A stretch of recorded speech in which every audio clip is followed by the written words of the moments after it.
The wooden gavel fell against the polished oak block with a sound so sharp it echoed through the high marble arches of the county courthouse. In that single fraction of a second, the heavy air in the auction room seemed to freeze. My older sister, Corinne, stood frozen near the front row of the gallery, her fingers digging so violently into the leather strap of her designer handbag that her manicured knuckles turned completely white. For 3 long years, she had walked through life believing she was untouchable. She believed that power belonged exclusively to whoever was willing to be the most ruthless in the room.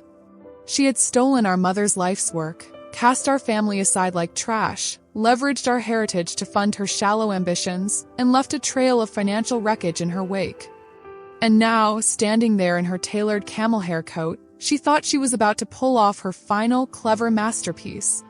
She truly believed she had rigged the game, expecting to buy our ancestral land back for pennies on the dollar through a shadowy dummy corporation. Instead, she had just been dismantled in less than 20 seconds.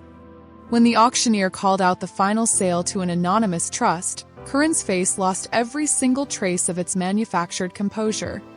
She spun around, her eyes bloodshot with pure fury, screaming into the quiet room, demanding to know who dared to steal what she believed was rightfully hers.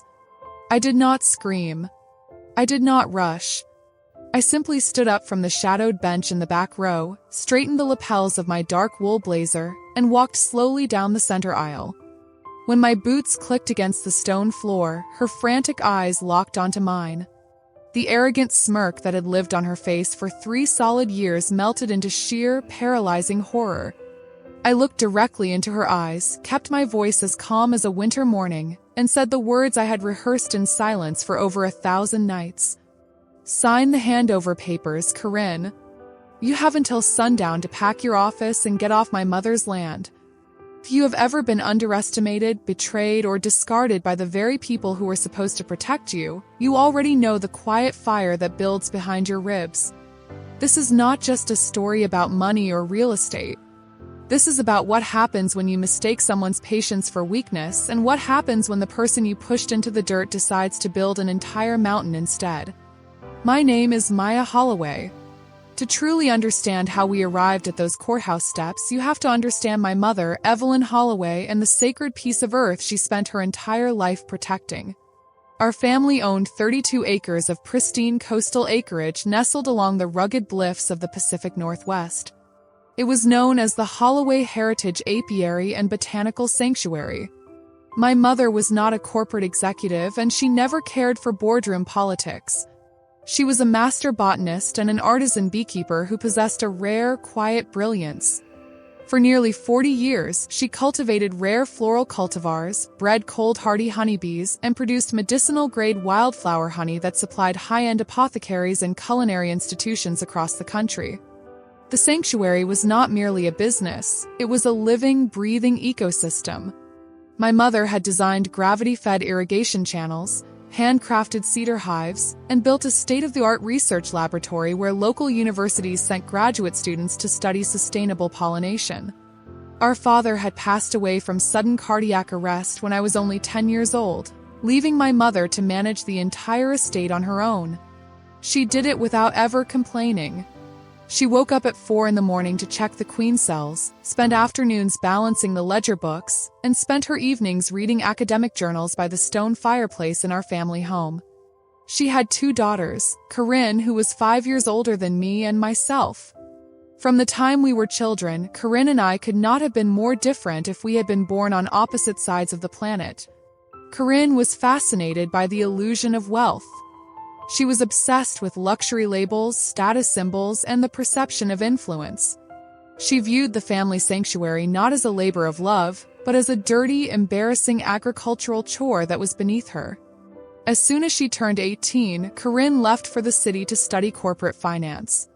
She surrounded herself with high-rolling social climbers, drove leased European sports cars she could barely afford, and spoke about our family's life's work with open disdain. Whenever she visited during the holidays, she would sit at our dinner table, inspect her diamond rings, and lecture our mother on why keeping bees was a primitive waste of prime real estate. I, on the other hand, stayed close to the land. I shared our mother's deep reverence for the natural world, but my mind was geared towards structure, science, and scale. I completed an intensive degree in agricultural biochemical engineering, focusing on sustainable organic polymers and automated precision agriculture. I understood how the soil worked, how the water flowed, and how the delicate biological balance of the bluff sustained everything we built. I spent my early 20s working side by side with my mother, covered in wax and soil, developing proprietary organic coatings that protected crops from invasive fungal blights without the use of toxic chemicals. To Corinne, my dedication was proof that I was an unambitious failure. "Maya will spend her whole life playing in the mud for minimum wage," Corinne would say to our extended family with a patronizing chuckle. "Someone in this family needs to play the game in the big leagues." Catastrophic turning point in our lives came on a damp morning in late October. My mother had gone out to the North Grove to inspect the winter insulation on the top bar hives. When she failed to return for lunch, I ran out to the fields and found her collapsed on the wet grass beneath the elderberry trees. She had suffered a massive, debilitating stroke. The hours that followed were a blur of screaming sirens, sterile hospital corridors, and the rhythmic, terrifying hum of life support monitors in the neurological intensive care unit. The stroke had caused severe trauma to the left hemisphere of her brain. While the medical team managed to stabilize her vitals, the prognosis was grim. Her right side was completely paralyzed, and she had lost her ability to form words, communicating only through faint glances and trembling movements of her left fingers. I stayed by her bedside for 3 consecutive days without sleeping, holding her limp hand and wiping the tears from her cheeks. Corinne did not arrive at the hospital until the 4th evening. When she finally walked into the intensive care room, she was not carrying flowers or holding back tears. She was carrying a slim leather portfolio and talking loudly on her smartphone about a bridge loan interest rate. She hung up, looked at our mother's fragile body with an expression of cold detachment, and immediately turned to me with an air of calculated efficiency. "The medical bills are going to be astronomical, Maya," Corinne said, keeping her voice low and clinical. "Long-term neurological rehabilitation costs tens of thousands of dollars a month. We need to secure the assets immediately before the state steps in with tax liens." In that moment of profound grief and physical exhaustion, I made the greatest mistake of my life. I trusted my sister. Corinne presented a document, claiming it was a standardized durable power of attorney that our mother had prepared years earlier with the family estate planner. Corinne explained that as the elder sibling with an active finance background, it was her legal responsibility to manage the sanctuary's operational liabilities while I focused on coordinating Mom's medical care. I was 24 years old, emotionally broken, and completely overwhelmed by the terror of losing our mother. I did not suspect that while our mother lay helpless in a hospital gown, Corinne had already hired an unethical notary to forge my mother's shaky mark onto a sweeping general transfer deed. Within 10 days of Mom being moved out of intensive care, Corinne executed her sinister plan. She transferred the entire 32-acre sanctuary, including the family home, the historic honey processing facilities, the laboratory, and all surrounding water rights, directly into an entity called Vance Horizon Holdings, where Corinne was listed as the sole proprietor and managing director. The true cruelty of her actions did not hit me until 2 weeks later. I drove to the regional hospital's acute rehab wing to bring Mom her favorite lavender lotion and a clean set of clothes, only to find an empty, stripped bed. Panic surged through my veins. I ran to the nurse's station, demanding to know where my mother had been taken. The head nurse checked the digital chart, gave me a look of deep sympathy, and informed me that my mother had been officially discharged and transferred 3 hours prior under the direct instruction of the primary power of attorney, Corinne. She had not sent our mother to a specialized neurological recovery center. She had not arranged for comfortable in-home nursing care. To save money and cut operational overhead, Corinne had quietly placed our mother into Oakwood Manor, a notorious understaffed state-subsidized long-term custodial facility located 60 miles inland in a desolate industrial district. When I drove to that facility, the reality of what my sister had done hit me like a physical blow to the solar plexus. The building smelled of industrial floor stripper, boiled cabbage, and neglect. The linoleum floors were peeling at the corners, and the faint sound of television static drifted from shared wards. I I found my mother sitting in a standard squeaking vinyl wheelchair in a shared hallway, staring blankly at a blank concrete wall. She was wearing an oversized hospital gown that didn't belong to her, her hair unbrushed, her left hand resting limp in her lap. When she heard my footsteps and recognized my face, her chest heaved with silent, racking sobs. She could not speak, but the terror and betrayal in her eyes broke something inside my soul that would never be repaired. I knelt on that cold linoleum floor, wrapped my arms around her frail shoulders, and let her tears soak into my shirt. In that exact moment, the trembling girl who had spent weeks crying in waiting rooms ceased to exist. In her place, a quiet, cold, and calculated resolve took root deep inside my marrow. I drove straight to Corinne's high-rise luxury apartment in the city, taking the elevator to the top floor and banging on her door until she finally pulled it open. She stood there wearing a silk robe, holding a glass of expensive vintage wine, looking at me with the mild irritation of a landlord dealing with a noisy tenant. "Maya, it's past 9 o'clock, she sighed, barring the entrance with her arm. "What on earth are you screaming about?" "You put Mom in a warehouse," I yelled, my voice shaking with raw fury. "She can't speak. She needs specialized physical therapy. She needs her own home. You took the sanctuary, a property worth millions of dollars with zero debt, and you threw our mother away like garbage." Corinne took a slow, deliberate sip of her wine, tilted her head, and looked at me with open amusement. "Grow up, Maya," she said, her voice dropping into a razor-sharp sneer. "Mom is an invalid. She has no cognitive utility. Running an artisan honey farm is a dead-end business model that generates pocket change. I just signed an agreement with an international leisure conglomerate. We are redeveloping the entire coastal bluff into an ultra-exclusive luxury eco-resort and spa. Private chalets, an infinity pool overlooking the ocean, private helicopter pads. I secured an $8 million commercial development loan against the land yesterday." My breath caught in my throat. "You leveraged Mom's entire life for a commercial mortgage?" "I leveraged my land," Corinne corrected me, stepping closer, her eyes cold as obsidian. "The title belongs to my holding company. If you want to play nursemaid, you pay for it out of your own empty pockets. Take Mom to your tiny rented studio if you love her so much. But stay away from my construction site or I will have the county sheriff trespass you into a jail cell." She slammed the heavy oak door in my face and the deadbolt clicked shut. I stood in that carpeted hallway for 5 long minutes in absolute silence. I did not scream. I did not kick the door. I walked back to the elevators with a steady pulse, knowing that screaming at a narcissist is completely useless. The only language people like Corinne understand is total, undeniable, structural ruin. The following morning, I initiated the first phase of my counteroffensive.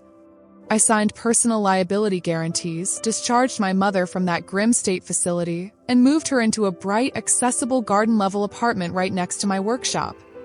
I liquidated my personal vehicle, sold my inherited jewelry, and maxed out my emergency credit lines to hire top-tier private speech, occupational, and physical therapists to work with Mom 5 days a week.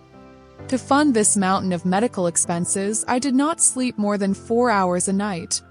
I transformed my small organic polymer business into an intensive consulting machine. During the daylight hours, I developed bio-based weatherproofing coatings for sustainable architectural firms.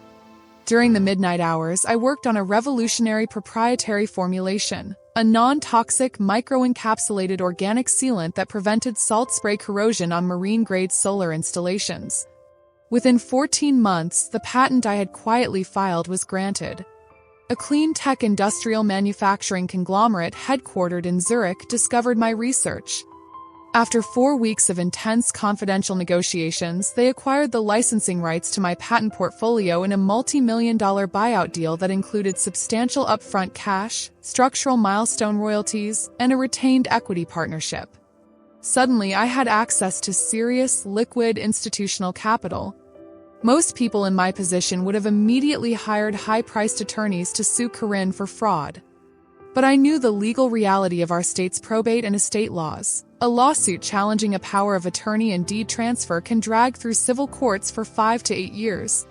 Gets bogged down in endless discovery, motion hearings, and appeals, all while the disputed land remains frozen or completely destroyed by active bulldozers. I didn't want a protracted 5-year settlement where the lawyers walked away with half the money. I wanted the land back intact. And I wanted Corinne to destroy herself with her own greed. So I waited. And I watched. Corinne was a master at pitching PowerPoint presentations, but she had zero practical experience managing large-scale civil engineering projects on unstable coastal geography. She fired the veteran geotechnical engineers who had worked the region for decades because they warned her that the bluffs were composed of fragile shale layers that required $20 million in deep bedrock subterranean pinning before any heavy resort construction could begin. Corinne called their professional assessments overly cautious nonsense. She replaced them with a cut-rate, unbonded general contractor who promised to clear the land and pour the concrete foundations at half the price. Within 18 months, nature did exactly what the engineers had predicted. The winter storms swept through the coast with ferocious intensity. Without the deep root systems of the ancient botanical flora that my mother had spent decades cultivating, the northern slope began to experience severe structural erosion.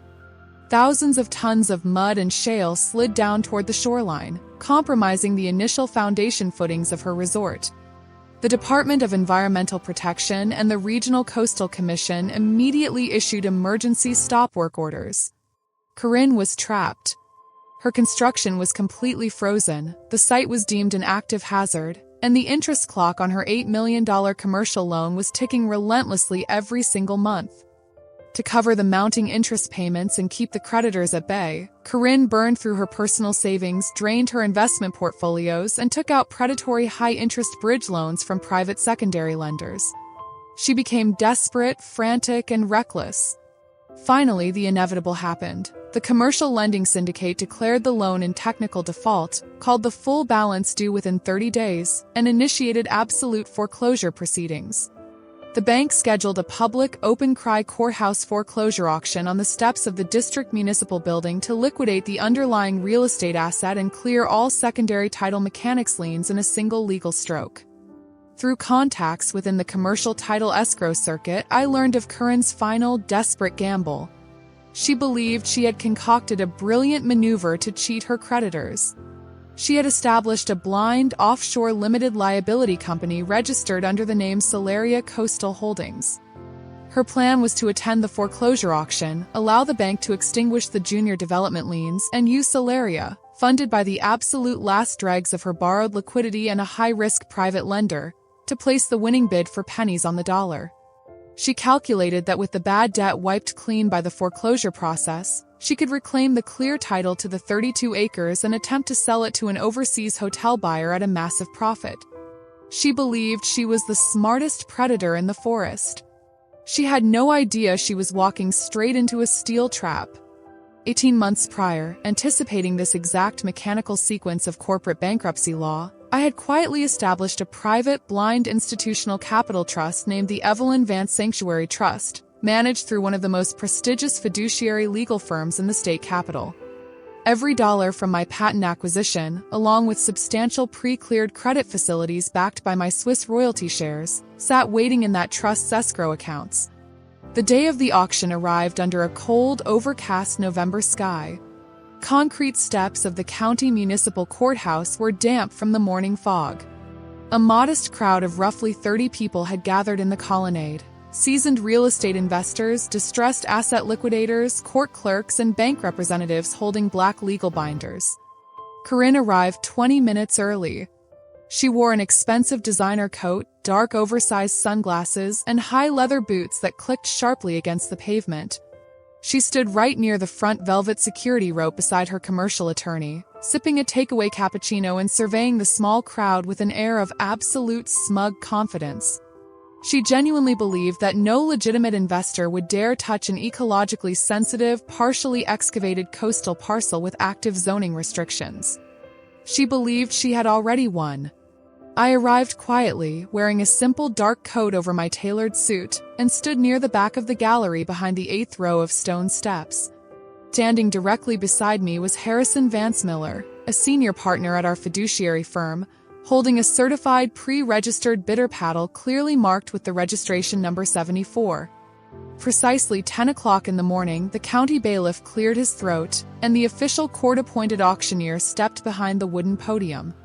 In the matter of case number 2026 C0891, First Horizon Commercial Lending Syndicate versus Vance Horizon Holdings LLC, the auctioneer announced in a crisp, echoing voice. The real property known as the Holloway Heritage Parcel, comprising 32 contiguous acres of coastal bluffs, is hereby offered for absolute sale to satisfy outstanding judgment liens. The opening minimum bid is set by the lien holder at $2,100,000. The auctioneer paused, scanning the gallery. Do I hear an opening bid of 2.1? Corinne leaned forward and tapped her attorney on the shoulder with her manicured finger. Her attorney promptly raised his hand. 2.1 million from Solaria Coastal Holdings. The auctioneer nodded. 2.1 to the front. Looking for 2.2. Do I hear 2.2 million? Corinne turned slightly, casting a patronizing proprietary look over the crowd, as if warning everyone present not to waste their time on her territory. I looked at Harrison and gave him a single, barely perceptible nod. Harrison raised his paddle with the calm, practiced ease of someone ordering a glass of water. $3 million, Harrison announced clearly. Cash, immediate settlement. The entire courtyard instantly fell dead silent. A low murmur spread through the real estate vultures in the crowd. Raising an auction bid by $900,000 in a single leap was an institutional power move designed to completely suffocate casual competition. Corinne's head snapped around so fast her sunglasses slipped down her nose. Her face went pale as a sheet. She grabbed her attorney's arm, whispering frantically, her eyes darting across the crowd to see who had dared to bid against her. Her attorney's hands were shaking as he looked down at his legal pad. He leaned into her ear, frantically warning her about their strict borrowing ceiling. Corinne snatched the pen from his hand, aggressively scratched out a number, and shoved the pad into his chest. 3.1 million, her attorney called out, his voice cracking with obvious strain. Harrison did not even blink. He raised the paddle instantly, before the auctioneer could even repeat the previous number. $4 million flat. A collective gasp went through the gallery. Corinne completely lost her composure. She stepped over the velvet rope, her face flushed with hysterical rage, shouting directly at the auctioneer. Stop the proceedings. This is a sham. Check their liquidity. That bidder is driving up the price in bad faith. Solaria Holdings is the only legitimate developer on this site. The auctioneer did not flinch. He adjusted his glasses, looked down at the official pre-clearance certificates in his file, and looked back at Corinne with icy professional contempt. Bidder number 74 has pre-cleared $8 million in verified institutional escrow funds through State Fiduciary Trust, ma'am. Their bid is fully certified and unconditional. Step back behind the rope immediately, or the bailiff will remove you from the premises. Corinne stood frozen on the steps, her mouth hanging open, looking as though she had been struck across the face with a wooden board. She knew her absolute financial limit. Solaria's bridge loan capped out at $3.3 million. She did not have access to another single cent anywhere in the world. $4 million to bidder 74, the auctioneer declared, raising his wooden gavel high into the air. Going once at $4 million. Corinne looked frantically at her attorney, but her attorney simply looked down at the ground, closing his leather folder. Going twice at $4 million. Corinne let out a strangled, choked gasp. Sold. For $4 million to bidder number 74. The gavel slammed down with that definitive, unforgettable crack. Corinne spun around on her heels, completely unhinged. She marched straight toward the center aisle, her eyes blazing with raw venom, screaming into the open air. Who authorized this? Who do you think you are? That is my land. I spent 3 years of my life building that project. Who owns that trust? I stepped out from behind the stone pillar, walked slowly down the marble steps, and removed my coat. I was no longer the exhausted, grieving younger sister she had shoved around in hospital corridors. I was not the naive girl whose life's work she had mocked. I stood before her in a crisp, charcoal gray tailored suit, holding the official certified deed transfer docket handed to me by the court clerk. Corinne stopped dead in her tracks 3 feet away from me. Her jaw dropped. Her chest began to heave with shallow, panicked breaths. Her eyes dilated in absolute, horrifying comprehension. "Maya," she whispered, her voice trembling and dropping to a broken squeak. What did you do?"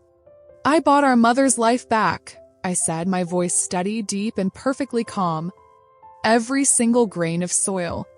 Every single hive. Every square foot of the bluffs. With verified cash. No loans. No shady shell corporations. No debt." "You can't do this," she shrieked, lunging forward before the armed court bailiff instantly stepped between us, placing a heavy, restraining hand on her shoulder. "I am your older sister. I am the head of this family. Everything I did was for our financial empire. You stole my company's equity." "You didn't build an empire, Corinne," I replied, looking straight into her wild, desperate eyes with complete emotional detachment. "You built a tower of fraud on top of our mother's broken body. You dumped her in a state facility to rot so you could pretend to be a mogul. And today your tower finally collapsed." I turned to Harrison, who handed her pale attorney a formal red-stamped legal envelope. "That is an immediate emergency civil trespass notice signed by the municipal court judge," I told her, my voice cutting through the damp morning air like a scalpel. The receivership took effect the second that gavel struck. Commercial locks on the sanctuary gates are being changed by a private security team right now.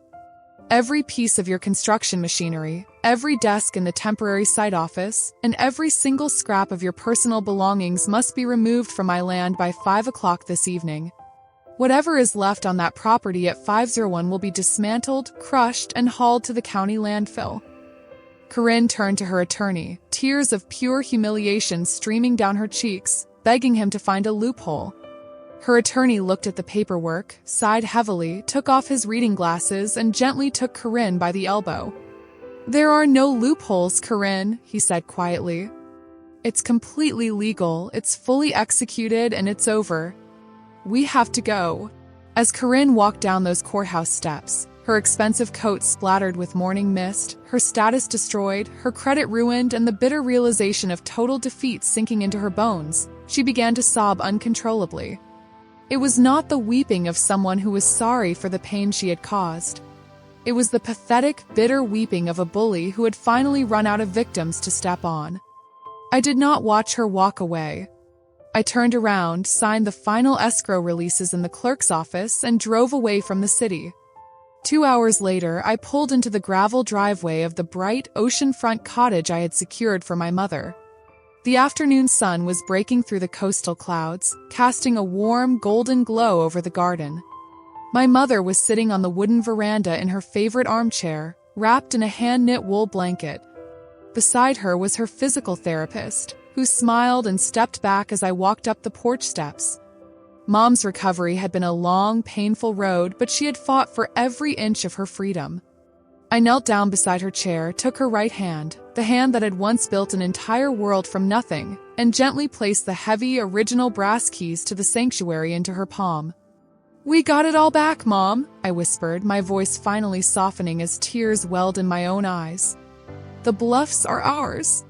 The hives are ours. We're going home." My mother looked down at the brass keys resting in her hand.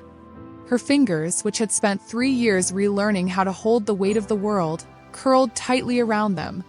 She looked up at me, her eyes clear, bright, and filled with an overwhelming peace. A warm, beautiful smile spread across her face, and with a voice that was soft but clear as crystal, she spoke the words that made every sacrifice worth it. "I always knew you would. True justice rarely moves quickly, and it rarely makes a loud noise while it prepares its work. When people try to bury you under greed, arrogance, and cruelty, the most dangerous thing you can do is react on their terms. Sometimes the greatest revenge is simply remaining quiet, mastering your craft, building your power in the dark, and letting your undeniable success deliver the final absolute verdict. Corinne tried to build an empire out of betrayal, and in the end, the very ground she tried to steal became the stone that crushed her.